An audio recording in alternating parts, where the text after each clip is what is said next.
Some say rock bottom builds character well. Mine built an empire.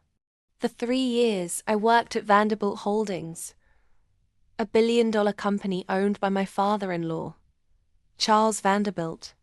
I was the quiet, dependable analyst who never complained, even when Charles made it painfully clear he despised me.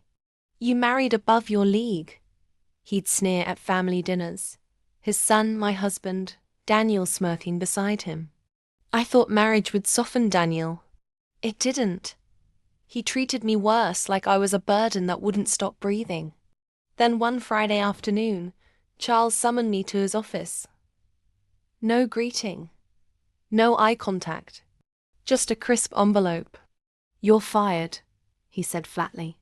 "We don't need dead weight around here." My world tilted. I drove home in tears, mascara streaking down my face, desperate for comfort. But when I walked in, Daniel was at the dining table, sipping whiskey. Without looking up, he slid a piece of paper toward me. "A list of shelters. Henceforth," he said, voice calm, "you're on your own." My hands trembled. "You're kicking me out?" He didn't answer. He just smirked. That night, I packed my things. One suitcase. One broken heart. And as I stepped out into the cold, I promised myself one thing. They'd both regret it. I disappeared for 6 months. No calls, no emails, nothing. But I wasn't broken. I was building. See, before I married Daniel, I patented an algorithm, a data-driven forecasting tool that predicted market trends with eerie precision. I had pitched it Charles once, but he'd laughed in my face. A woman predicting the market? Don't embarrass yourself. So I perfected it in silence. Found investors. Rebranded it. And guess which company came begging for my software half a year later? Vanderbilt Holdings. Charles's company was drowning in debt, and Daniel's division was on the chopping block. They needed me and my algorithm to survive. So I agreed to a meeting.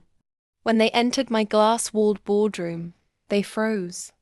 Daniel's mouth fell open. Charles turned pale. I leaned back in my chair, smiled, and said, "Gentlemen, welcome to Aurelia Analytics." Charles stammered, You own this?" I watched them squirm, sweat beading on their foreheads as I explained my terms. They agreed. They had no choice. A week later, $12.6 million hit my account.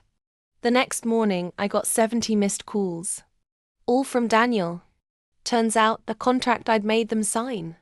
It included a disclosure clause that revealed every internal transaction and bonus Daniel had been stealing from the company.